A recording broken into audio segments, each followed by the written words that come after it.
Salut et bienvenue sur la chaîne. Aujourd'hui, petite vidéo, on va parler de Kimetsu no Yaiba. Et encore une fois de plus, je tiens à m'excuser pour la qualité du son. Cette fois-ci encore, j'ai pas pu faire grand chose de ce côté-là parce que vraiment, je suis trahi par mon équipement de record. Donc voilà quoi. Pour tous ceux qui aiment les vidéos, je tiens à le dire d'entrée de jeu. Si vous souhaitez soutenir la chaîne, la meilleure façon de le faire reste encore de vous abonner ou de liker les vidéos.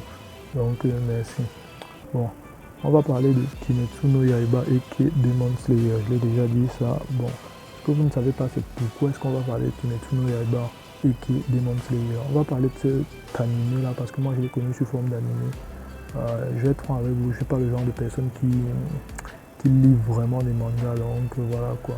Ma zone géographique ne me permet pas vraiment de me plonger à tue-tête dans les mangas. Donc moi je suis plus de l'école des animés, donc voilà, j'ai découvert sous forme d'animé, donc j'en ai entendu parler pour la première fois lorsqu'il a fait son premier buzz et que son niveau de vente a dépassé celui de One Piece. Donc c'est pour vous dire à quel point le truc était vraiment très dissimulé pour moi, donc voilà quoi. Aujourd'hui on va parler de Kimetsu no Yaiba pour une raison simple, c'est que moi personnellement je trouve que l'animé est un peu surcoté, donc je trouve que c'est un peu surcoté. Surcoté dans quel sens? Parce que partout où vous allez aller, quand quelqu'un va essayer de vous vendre cet animé là, en fait, on va vous dire des trucs du genre c'est le meilleur animé depuis 10 ans, c'est le meilleur animé, best ever, un truc du genre. Donc, en fait les gens vont vous donner des qualificatifs qui sont un peu exagérés par rapport à cet animé là. Aujourd'hui, moi, je tiens juste à rétablir un peu la vérité par rapport à tout ça. Donc, je vais vous expliquer, je vais vous donner un peu mes impressions par rapport à cet animé. Parce que oui, j'ai regardé un peu le truc et puis, pour situer juste où j'en suis actuellement, donc j'en suis actuellement au niveau du train. C'est-à-dire ce que les gens considèrent comme la saison 1.5 ou la saison 2. Je rigole un peu. Actuellement, je n'ai pas vu ce qu'on appelle réellement la saison 2. Je me suis arrêté au niveau du train, donc c'est-à-dire après que le pilier du feu là soit décédé. Donc voilà quoi. Spoiler, désolé pour ceux qui ne le savaient pas, désolé, vraiment désolé. C'est comme ça quoi. Voilà. De toutes les façons, je vais mettre un truc en vidéo pour vous indiquer qu'il y aura un spoiler. Quoi qu'il en soit, bon, j'en suis au point du train, donc j'ai pas vu la saison 2. Quoique l'arc du train là qui fait film là quoi. Bon, de mon point de vue, on pourrait considérer ça comme une saison 2, donc quoi qu'il en soit, on va passer dessus. En fait, de quoi ça parle Kimetsu no Yaiba? Kimetsu no Yaiba, en fait, ça parle de Tanjiro Kamada. C'est qui? Tanjiro Kamada, c'est un gars qui, en termes physiques, le gars en termes physiques, il est déjà bien positionné, hein, donc au début de l'œuvre. Tanjiro Kamada, c'est un gars qui bosse dans le charbon, donc c'est un vendeur de charbon pour vous la faire courte. Tanjiro Kamada, c'est un gars qui a une odorat surdéveloppé, un peu comme Gon. Donc bon, c'est vrai que du côté de Gon, il a tous ses sens qui sont surdéveloppés, mais Tanjiro a une odorat particulièrement surdéveloppée qui va lui permettre de faire face aux démons durant toutes ses aventures. Tanjiro Kamada en termes de personnage, c'est quoi? Tanjiro Kamada en termes de personnage, c'est le Boy Scout en fait, c'est Captain America. C'est un personnage un peu fade, c'est un personnage qui est sans surprise, c'est le héros type, c'est le héros classique en fait. C'est l'un des reproches que j'ai à faire à ce personnage-là. C'est le genre de personnage qui vient donner de la saveur aux autres personnages. Par exemple, si je ne vous ai pas dit, Tanjiro, au cours de ses aventures, lui, il est accompagné de deux bros qu'on appelle Zenitsu et Inosuke. Je crois que le premier c'est Zenitsu Agatsuma. Lui là, c'est vraiment un gars. Il a l'air vraiment un peu niais comme personnage au départ, mais on apprend à l'aimer, donc on apprend à l'aimer, surtout qu'il a des combats plutôt badass. Et il y a l'autre, Inosuke, lui aussi on aime beaucoup ce personnage-là, mais beaucoup plus dans le sens comique des choses, donc voilà quoi. En tout cas, ça c'est mon ressenti. Quoi qu'il en soit, on va retourner sur Tanjiro, je vais vous dire un peu c'est quoi mes impressions sur lui. Tanjiro, en fait, c'est un gars qui est trop gentil, il est trop gentil pour l'univers dans lequel il vit. C'est quelqu'un de gentil, c'est quelqu'un d'empathique, c'est quelqu'un de soucieux des autres, donc voilà quoi. C'est quelqu'un de vraiment sympathique, donc c'est quelqu'un qui a un grand sens des valeurs, donc voilà. Juste pour vous situer un peu les choses, cette histoire de Tanjiro, de Demon Slayer en général, ça se déroule dans un genre de Japon féodal comme ça, donc un peu steampunk, donc un peu steampunk dans la mesure où dans la saison, non, plutôt dans le film en fait, on constate qu'il y a des inventions comme les trains et tout, et tout, et tout. Il y a des inventions plus ou moins modernes en fait, du moins qui dépassent le temps dans lequel, qui dépassent l'époque dans laquelle ils vivent. Donc voilà quoi. Quoi qu'il en soit, c'était juste une parenthèse. On va retourner sur Tanjiro. Je vais vous dire, en fait, Tanjiro, pour ne pas trop vous en dire par rapport à ce personnage, tout ce que je vais vous dire, c'est que, en fait, Tanjiro il vient d'une famille relativement pauvre, hein, donc avec un père sur lequel il plane encore un certain voile d'énigme, parce que, je ne vais pas vous dire quand ni à quel moment pour éviter au maximum les spoils sur le personnage, mais on découvre que son père c'était peut-être quelqu'un d'un peu plus important que ce qu'on pensait, parce que vraiment, quoi, au début de la série, on a l'impression que c'est plus une famille de ploucs qui vit dans nulle part et qui a fini par se faire choper par les démons. Donc voilà quoi. Et pour vous la faire courte, en fait, Tanjiro, en fait, c'est tout ce que je vous ai dit là. Tanjiro, c'est un personnage classique, c'est un héros classique de Shonen, voilà, c'est un héros classique de Shonen, c'est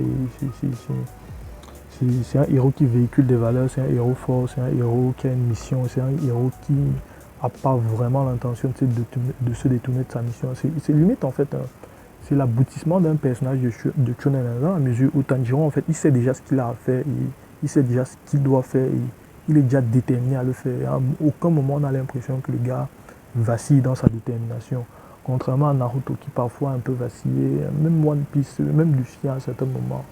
Même le gars de Bleach là, quoique lui c'est un peu différent, lui il cherche même pas la force vraiment. Donc vous voyez un peu quoi, Tanjiro, je suis un peu mitigé sur lui, mais quoi qu'il en soit, c'est pas un personnage qui a beaucoup de saveur. On va passer sans plus tarder au second personnage. Bon, au second personnage, c'est pas vraiment un personnage, hein, donc on va parler de Nezuko. Donc Nezuko c'est qui? Nezuko c'est sa sœur en fait.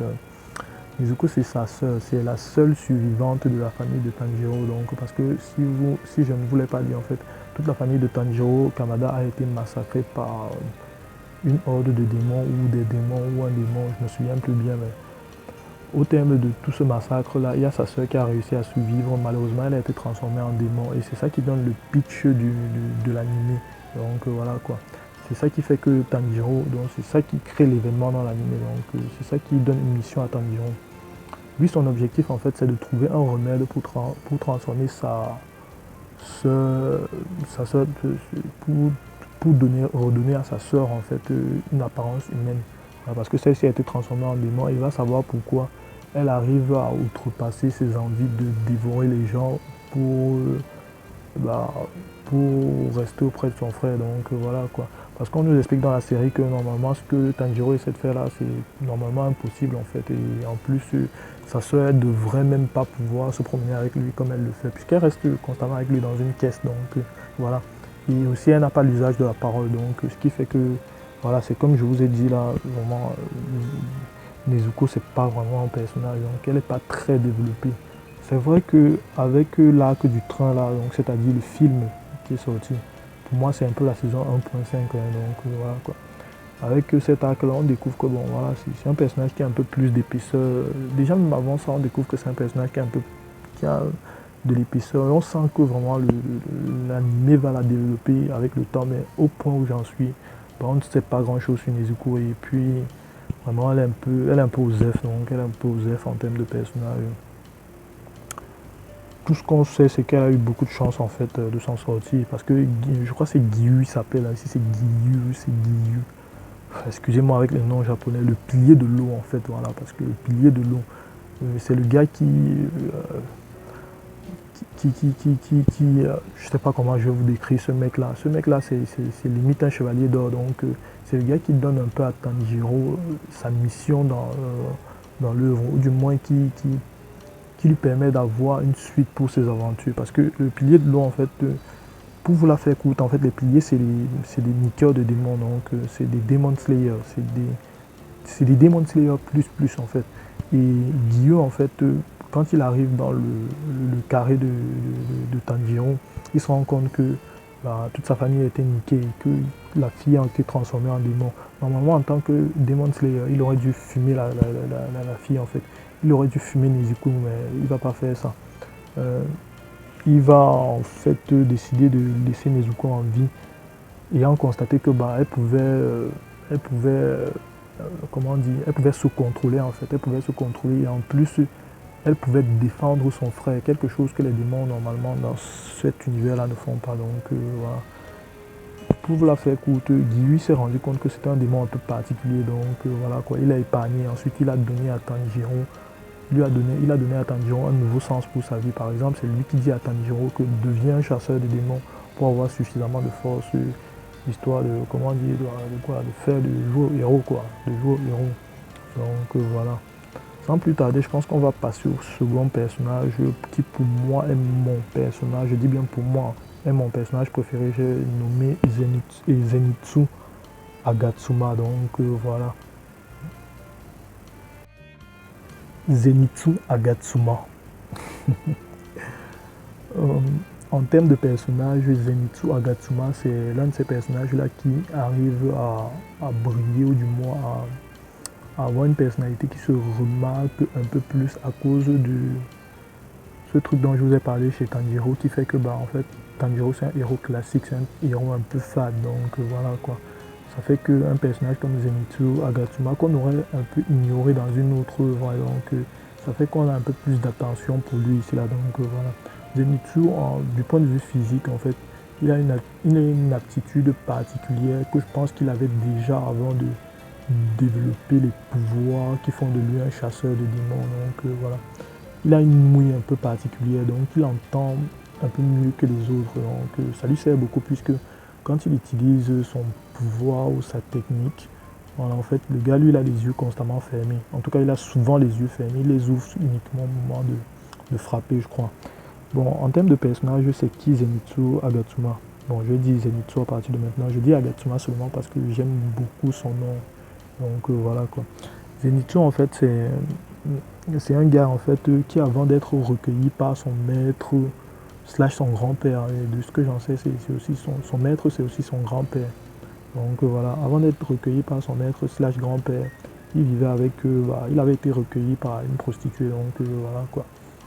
Moi en fait c'est ce que j'en ai déduit, c'était une prostituée, donc voilà, une fille de joie, donc j'ai l'impression qu'en fait c'est ça qui fait que Zenitsu lui il est un peu dragueur, donc il est un peu dragueur, il est un peu volage comme ça. À chaque fois qu'il rencontre une femme, il lui promet qu'il va l'épouser ou du moins il veut se marier avec elle, un peu comme le prêtre dans Inuyasha là. Je ne sais pas si vous vous souvenez de lui. Donc voilà, Zenitsu lui, il est un peu comme ça, il est un peu comme ça. Sauf que Zenitsu en tant que chasseur de démons, en tant que Demon Slayer, ça va vous surprendre ce que je vais dire, mais Zenitsu c'est quelqu'un qui est un peu lâche. Il est un peu lâche sur les bords. Bon, il n'est pas lâche parce qu'il est faible, c'est ça qui est particulier avec Zenitsu. Zenitsu est lâche parce qu'il manque de confiance en lui. Et c'est ça en fait le problème avec ce personnage. C'est un gars qui manque de confiance en lui. Au terme des flashbacks qui ont pour but de développer Zenitsu, on apprend que pendant son entraînement, ce qui faisait défaut à Zenitsu, c'était pas la force en fait. C'était pas la force parce que Zenitsu c'est l'un des bros qui s'est le plus entraîné. Peut-être même qu'il s'est plus entraîné même que le personnage de Inosuke, donc, ou même encore le personnage de Tanjiro, parce que Zenitsu en fait, le gars, durant son flashback, il fait comprendre à chaque fois à son grand-père qu'il a beau s'entraîner, il s'entraîne beaucoup. Il s'entraîne même à l'insu de son grand-père, il s'entraîne même dans les moments où il ne devrait pas s'entraîner. Mais en fait, tout ça, il le fait parce qu'il manque de confiance en lui. Et il le faisait aussi parce que il avait l'impression que son entraînement ne produisait aucun résultat. Donc voilà. Il y a aussi un fait étonnant dans l'histoire de Zenitsu. Ce qu'il faut savoir en fait, c'est que je ne sais pas si c'est un truc qui aura de l'importance dans la suite de l'anime, puisque pour le moment, ça n'en a pas vraiment. Mais bon. Le gars a été frappé par la foudre. Donc un jour, il refusait de s'entraîner un peu comme d'habitude, ou du moins il était fatigué de s'entraîner. Le gars, il est monté sur un arbre et puis on va savoir comment il a été frappé par la foudre. Mais c'est quand même drôle. Je ne sais pas si vous savez, mais les chances pour que quelqu'un soit frappé par la foudre, c'est vraiment un film. C'est vraiment, vous avez limite plus de chances de croiser, je sais pas moi, de croiser un serpent à deux têtes dans une forêt. Donc je ne sais pas d'où ça me vient, mais comme pour vous dire que vraiment les chances de se faire frapper par la foudre sont vraiment infimes. Quoi qu'il en soit, Zenitsu, au terme de cette mésaventure avec la foudre là, il a eu les cheveux qui ont changé de couleur. Parce que de base, les cheveux de Zenitsu sont noirs, de couleur noire. Mais après avoir été frappé par la foudre, ses cheveux ont changé de couleur. Dans le passif de Zenitsu, on découvre aussi qu'apparemment dans l'école de la foudre, en fait, parce qu'en fait, il y a quelque chose que je ne vous ai pas dit en fait ici, c'est que dans l'histoire de Demon Slayer, tous ces piliers là, donc tous ces pouvoirs là, toutes ces écoles qui forment des chasseurs de démons là, elles sont construites sur la base des éléments de la nature. Sur la base des éléments de la nature, ça signifie quoi? Ça signifie que en fait, il y a le pilier de la terre, il y a le pilier de l'eau, il y a le pilier de la foudre, le pilier du feu et le pilier du vent. Donc sur la base des éléments de la nature, du moins tel qu'ils expliquent ça, ils disent qu'il y a des piliers de base en fait, de base. Et à l'intérieur, à côté de ces piliers de base là, il y a des piliers qui dérivent de là. Donc ça ne veut pas dire qu'ils sont moins forts, c'est juste que leur pouvoir dérive de là. Par exemple, il y a le pilier de la terre, voilà. Dérivé du pilier de la terre, il pourrait avoir le pilier du bois. Ça m'est venu juste comme ça en pensant à Naruto, mais bon, vous comprenez un peu l'esprit, donc voilà quoi. Qu'est-ce qu'il y a encore à dire sur Zenitsu? Zenitsu, en fait, c'est un gars qui m'a beaucoup épaté. Il m'a beaucoup épaté dans le sens où, s'étant rendu compte que son grand-père s'étant rendu compte qu'il avait il manquait beaucoup de confiance en lui. Il a réfléchi à une méthode de rendre Zenitsu, à une méthode pour rendre Zenitsu plus fort et très vite. Parce qu'en fait, pour devenir Demon Slayer, ce que je ne vous ai pas dit dans le début de ma vidéo, c'est qu'il faut passer un genre d'examen. Un peu comme l'examen des Chunin, et c'est vraiment sévère puisque on vous met dans une genre de montagne comme ça où il y a les démons qui vous mangent là-bas. Oh, c'est vraiment ouf. Quoi qu'il en soit, encore pour éviter les spoils, je ne vais pas vous parler de ça, mais sachez que son grand-père a décidé de lui apprendre une seule technique dans l'école de la foudre. Une seule technique dans l'école de la foudre. Sachant que l'école de la foudre, apparemment, il y en a plusieurs, ça en a plusieurs des techniques. Donc voilà. Il doit en avoir peut-être, je crois, c'est 6 ou 7 heures. Donc je sais plus trop. Je sais plus trop. Et encore là même, je digresse parce que Zenitsu, c'est un personnage qui m'intéresse vraiment. Donc j'ai hâte de voir c'est quoi son développement dans la série. Il y a aussi le fait que Zenitsu, il se sent aussi coupable du fait que son grand-père en fait c'était un pilier supérieur. Je vous ai parlé du concept des piliers supérieurs qui sont des chasseurs de démons, des Demon Slayer plus. Donc voilà quoi, c'est les Demon Slayer overformés qui dans sa vieillesse se préparait à transmettre son enseignement. Donc malheureusement, Zenitsu dans son cœur, il se sent un peu mal à l'aise parce qu'il a l'impression que son grand-père a gâché son talent en lui transmettant son enseignement. Donc il a perdu son temps et il a gâché son talent en lui transmettant son enseignement alors que tout le monde autour de lui voit que c'est le contraire en fait. Donc voilà, tout le monde est conscient de sa force, et plus ou moins conscient de sa force, sauf lui. Donc voilà quoi, parce que c'est quelqu'un qui se sent mal à l'aise dans sa peau, c'est quelqu'un qui manque de confiance en lui, donc qui manque clairement de confiance en lui. Mais s'il y a une seule chose dont Zenitsu ne manque pas, c'est de puissance. C'est de puissance, voilà. Donc, à mon sens même, je vais vous dire un truc, à mon sens même, dans la série, je crois que Zenitsu, du point de vue des genin, je vais les appeler comme ça, des apprentis Demon Slayer, voilà, c'est comme ça que je vais les appeler, Tanjiro, Inosuke et tous les autres qui suivent des piliers là. Donc, pour moi, Zenitsu, c'est le pilier c'est le Demon Slayer apprenti le plus puissant actuellement. Donc voilà quoi, s'il devait affronter les autres, je pense que c'est celui qui aura le plus de chance. Parce que par exemple, de toute façon, je ne vais pas développer. Si je développe, je vais me lancer dans les spoils et c'est pas ce qu'on veut. Donc voilà. On va couper là pour Zenitsu. Je pense qu'on va pouvoir enchaîner avec le personnage de Inosuke.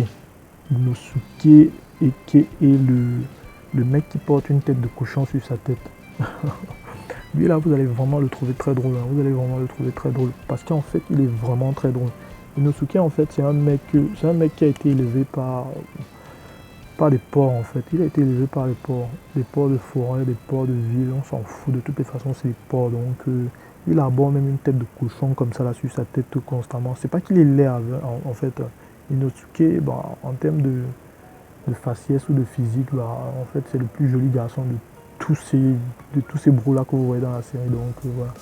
En tout cas, quand il enlève son masque de cochon, on a l'impression qu'il ressemble beaucoup plus à une femme, hein, en fait, à une fille ou à une femme. C'est comme vous voyez les choses.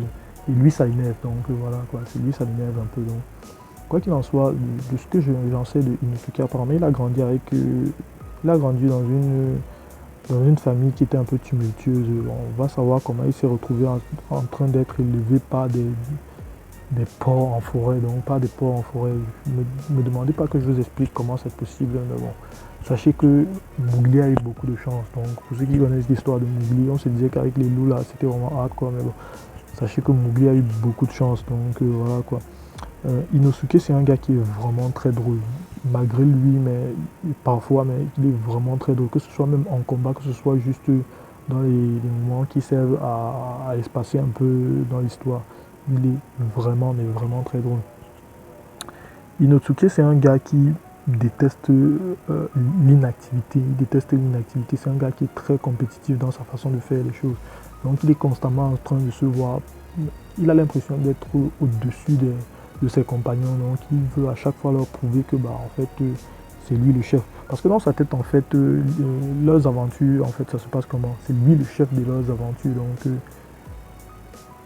de son point de vue, en fait, Zenitsu et Tanjiro bossent plus ou moins pour lui. Donc, voilà quoi. Puisque quand il les a rencontrés pour la première fois, je ne vais pas vous dire comment ça s'est passé, mais bon, sachez qu'il les a un peu victimisés. Donc, voilà quoi.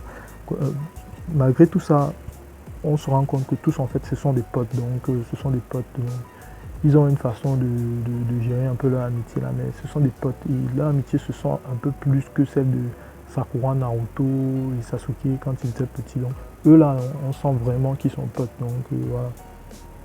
Pour revenir sur Zenitsu, j'ai l'impression qu'il y a une petite romance qui naît entre lui et elle s'appelle comment là? Et la sœur de Tanjiro. Donc, la sœur de Tanjiro, celle qui est transformée en démon. Donc, voilà. Au début, c'était un truc qui était un peu unilatéral, ça venait de Zenitsu. On avait l'impression que c'était un peu comique parce que Zenitsu, comme vous le savez, c'est quelqu'un qui drague beaucoup tous les personnages féminins qui apparaissent dans l'œuvre.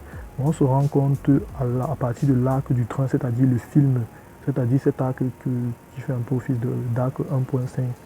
En fait, c'est vraiment sérieux, hein, c'est vraiment sérieux. Donc, ça commence à se préciser petit à petit. Donc, voilà quoi. Bon, pour revenir aussi à Inosuke, qu'est-ce qu'il a en tant que personnage? Lui, en tant que personnage, il a une sensibilité un peu particulière. Donc, une sensibilité, je ne vais pas du toucher. Donc, voilà, il a le corps très sensible. Donc, et c'est un gars qui est vraiment baraqué. Donc, comparé aux autres apprentis des Slayer, c'est quelqu'un de baraqué. Donc, il se trimballe généralement torse poil, donc lui n'est même pas habillé. De toute façon, vous verrez tout ça illustré dans la vidéo, donc voilà quoi. Le gars, en fait, ce qui rend Inosuke un peu particulier en tant qu'apprenti Demon Slayer, c'est que le gars, lui, il a créé son propre style de combat, en fait. Il a créé son propre souffle. Vous savez, je vous ai dit à un certain moment que tous ces apprentis-là appartiennent à des écoles élémentaires, donc voilà, des écoles qui viennent soit du feu, soit du vent, soit de l'eau, soit de la terre, soit des cailloux volants, soit de l'espace. Inosuke, en fait, c'est un gars qui a créé son propre souffle. Donc voilà quoi, c'est pouvoir, qui a créé son propre souffle ou qui est en train de créer son propre souffle. Donc je ne saurais pas vous dire vraiment, mais bon, sachez que c'est vraiment, c'est un petit génie du combat. Donc voilà quoi. Même son style d'épée, même ses épées sont un peu originaux, parce que ses épées sont légèrement fissurées sur les bords comme ça. Quoi qu'il en soit, c'est un personnage qui prête à être reconnu, donc voilà quoi, qui prête à être reconnu. Je crois qu'on a fait le petit tour d'horizon des personnages principaux, c'est-à-dire des protagonistes principaux de la série. Moi, je vais laisser tout ça là, donc je ne vais pas m'appesantir dessus, histoire d'éviter les spoils. Donc on va passer sans plus tarder au personnage un cran au-dessus, c'est-à-dire Muzan. Donc Muzan. Pour ceux qui ne savent pas qui est Muzan, en fait Muzan c'est comment dire, le pote à Michael Jackson, ou du moins un gars qui a beaucoup aimé Michael Jackson, qui a décidé de faire un cosplay de lui dans cet univers-là. Non, je rigole complètement, mais bon, sachez que Muzan, c'est l'antagoniste de toute cette histoire dans Demon Slayer. Donc voilà. Kibutsuji, oh non, on s'en fout. De toutes les façons, il s'appelle Muzan Kibutsuji. Voilà, je préfère prononcer ça comme ça. Muzan Kibutsuji, voilà. Muzan, en fait, c'est un gros fils de pute, en fait. C'est le méchant de l'œuvre Demon Slayer. C'est le méchant dans tous les sens du terme. Donc, c'est un méchant caricatural un peu. J'ai failli dire un peu comme le méchant de Inuyasha, mais en fait, non, le méchant de Inuyasha, il n'est même pas caricatural quand j'y repense. Donc, voilà quoi. Naraku, voilà, il s'appelait Naraku. Donc, au début, on a l'impression que c'est juste un beau qui est juste mauvais comme ça. Et puis, non, en fait, lui, il n'est pas caricatural en fait. Bon, pour le moment, Muzan, en fait, on ne sait pas grand-chose de lui. Tout ce qu'on sait, c'est que le gars a déjà vécu très longtemps et qu'il a prévu de vivre très longtemps et qu'il va nuire au maximum de personnes pendant tout le temps où il va vivre. Donc, clairement, c'est le méchant. Il n'a pas prévu d'être autre chose que ça. Donc, pour le moment, il n'a pas encore vraiment été développé, mais je ne doute pas que ça sera fait dans l'œuvre. Quoique, bon, vraiment, quoi, je vais vous dire tel que je vais vous dire un peu c'est qui ce personnage tel que moi je le ressens en fait. Le gars en fait c'est le méchant dans tous les sens du terme. Il a tous les pouvoirs classiques des méchants. C'est-à-dire le pouvoir de changer d'apparence, un peu comme Naraku, le pouvoir de la jeunesse éternelle, le pouvoir de la jeunesse éternelle comme Orochimaru, le pouvoir. Il a même une petite équipe comme ça, un petit peu Akatsuki, un peu comme Pain ou je sais pas qui vous voulez. Il a une petite équipe comme ça, un peu comme la Katsuki ou comme la brigade fantôme si vous voulez. On les appelle les lunes, voilà, on les appelle les lunes. Je sais, c'est cool comme ça à dire, mais vous prenez pas la tête avec tout ça. Les lunes, là, tout ça, là, c'est un peu claqué en 15 heures. Parce que dans cette histoire de lunes, là, il n'y a que les 5 premières lunes qui sont vraiment importantes. Je sais même pas. Peut-être même c'est les 4 premières lunes, en fait. Je me souviens pas bien, mais bon. Il n'y a que les 5 premières lunes qui sont importantes. Sachant qu'il y en a 12, en fait. Sachant qu'il y en a 12. On appelle les 5 premières lunes là les lunes supérieures, donc le reste là, c'est juste des lunes comme ça. Là. Et comment on peut les distinguer en regardant juste dans leurs yeux, il y a écrit leur numéro dans leurs yeux en japonais ou en chinois. De toute façon, je ne saurais même pas savoir, donc voilà quoi. Comme pour vous dire que bah, là maintenant, on vient de finir le tour d'horizon des personnages les plus intéressants de la série Demon Slayer. Vous l'aurez constaté, c'est pas énorme, c'est pas ouf. En tout cas, pour le moment, c'est pas ouf. Donc voilà quoi. On aurait pu en rester là si je n'avais pas vu le film, le film qui se passe dans le train là. Donc voilà quoi. J'ai oublié le titre du film, mais il y a le film qui se passe dans le train avec le personnage dont tout le monde a parlé après le film. J'ai nommé, je crois que c'était Kyojuro, hein, Kyojuro Rengoku, donc il s'appelait Kyojuro Rengoku, donc voilà, c'est le pilier de la flamme, donc je vous ai parlé des piliers, je vous ai parlé de ce qu'ils font dans la série et tout. Le gars en fait c'est le pilier de la flamme, donc à partir de là vous savez déjà que c'est pas un petit merdeux, donc le gars a un petit niveau dans l'œuvre, donc voilà quoi. Sans plus tarder, je vais essayer de vous parler un peu de Kyojuro Rengoku, vous dire c'est quoi son bail dans ce film-là, donc qu'est-ce qui fait de particulier, qu'est-ce qui fait qu'il se distingue un peu des autres personnages et pourquoi tout le monde en parle avec beaucoup d'engouement.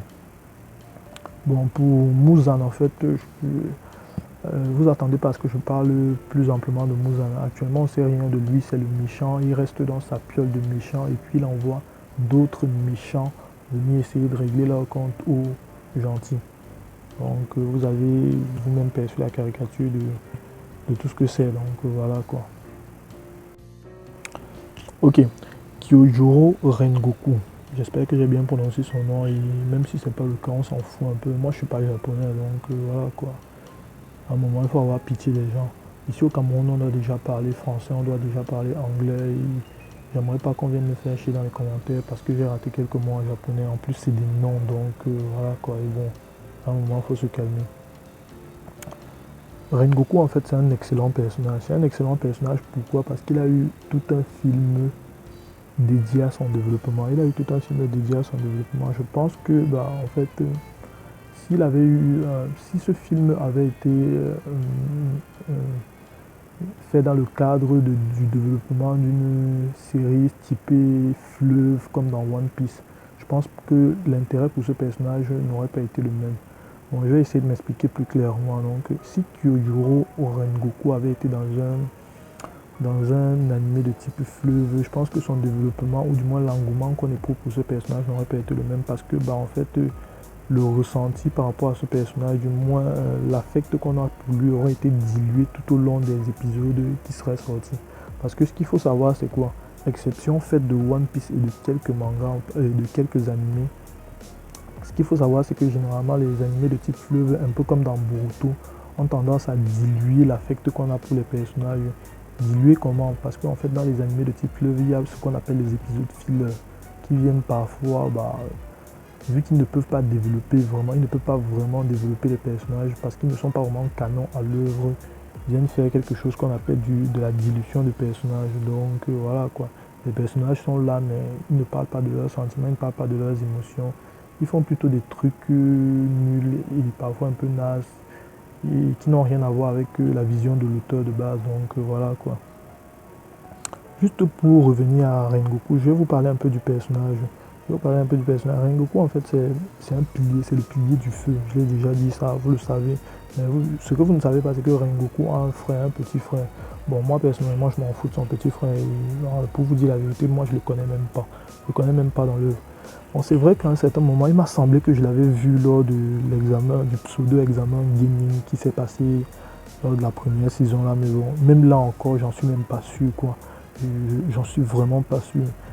Au bout du film Le Train de l'Infini, on va beaucoup nous développer le personnage de Rengoku. Limite même, j'ai même envie de dire que en fait, Le Train de l'Infini, c'est carrément son film en fait.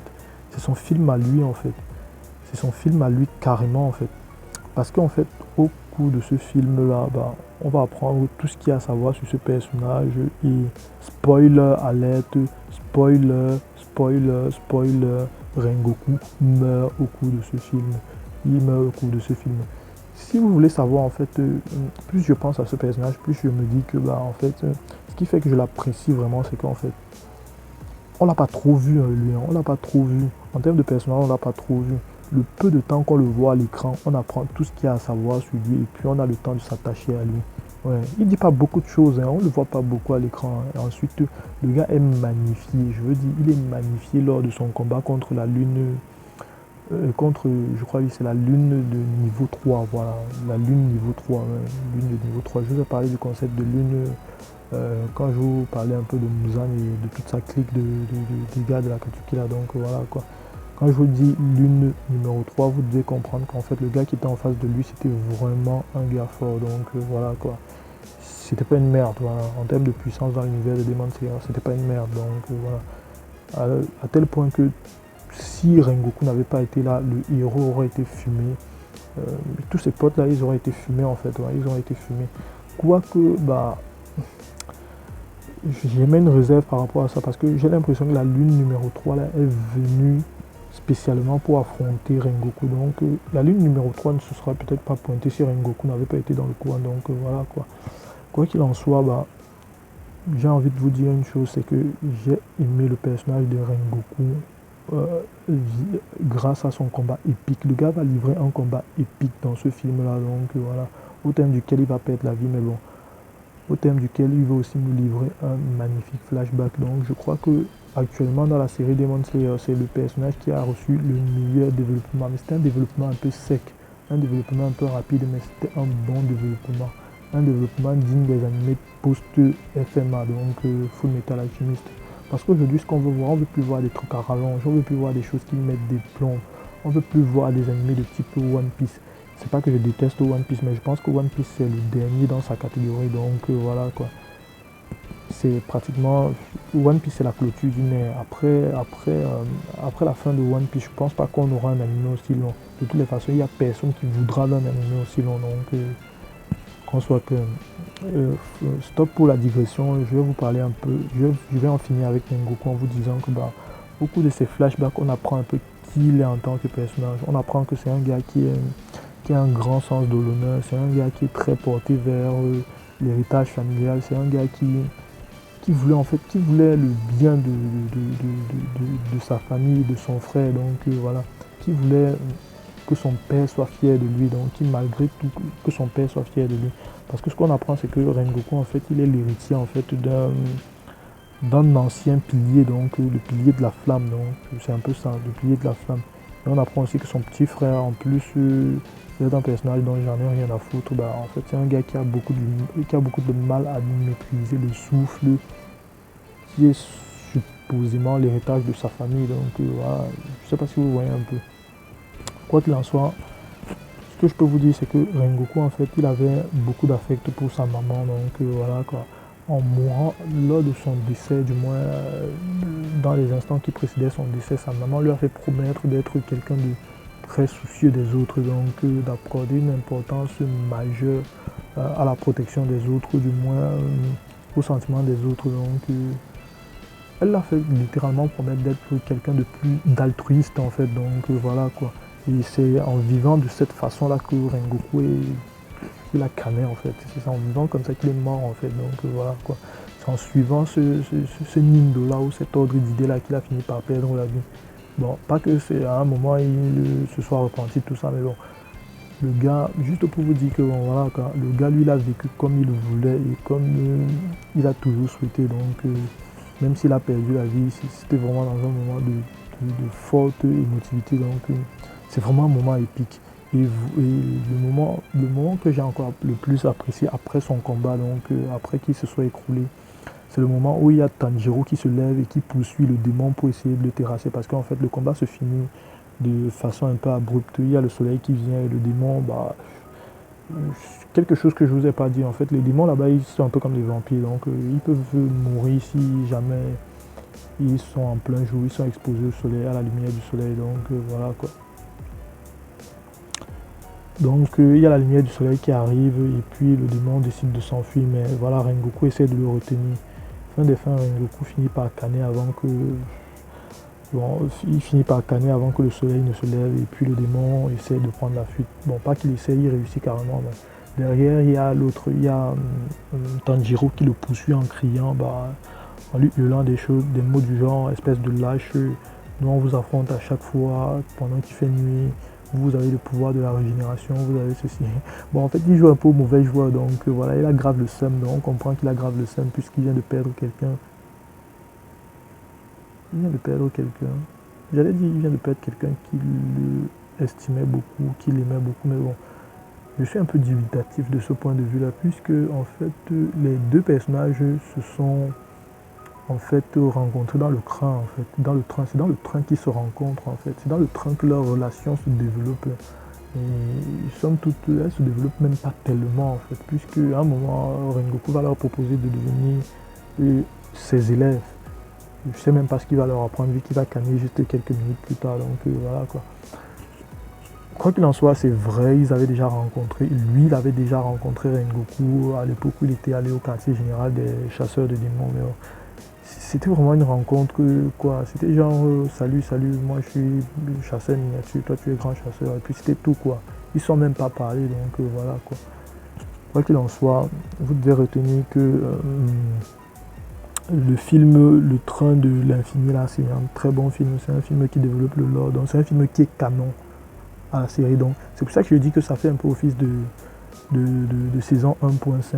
Moi, j'ai l'impression qu'en fait, ce film-là, du moins tout l'arc de ce film-là, aurait dû constituer la saison 2. Mais ils se sont rendus compte qu'en fait, il n'y avait pas suffisamment de matière pour que ce soit étiré ou développé sur plusieurs épisodes et certainement qu'ils ont dû vouloir en faire un film.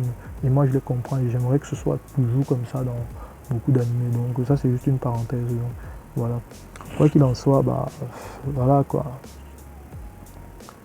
De fil en aiguille, on va aller à la conclusion. Je vais vous dire c'est quoi mon ressenti vis-à-vis de l'heureux Kimetsu no Yaiba, mais aussi vis-à-vis de tout ce qui s'y passe. Donc voilà quoi. L'anime est cool, mais reste classique. Classique dans son exécution, classique dans son propos aussi parfois. Donc voilà quoi. que ce soit la façon dont les power-ups sont parfois expliqués, que ce soit le propos qui est, on appelle ça comment, qui est raconté dans la série même. Donc c'est classique en fait, c'est classique. Les jeunes, tous les jeunes qui découvrent les animés depuis 2000, les années 2000 comme ça, peut-être qu'ils vont trouver ça extraordinaire, mais en réalité Kimetsu no Yaiba, c'est un animé qui est somme toute assez classique. Classique à l'instar de plein d'autres animés qu'on a déjà vus. Hein, donc voilà.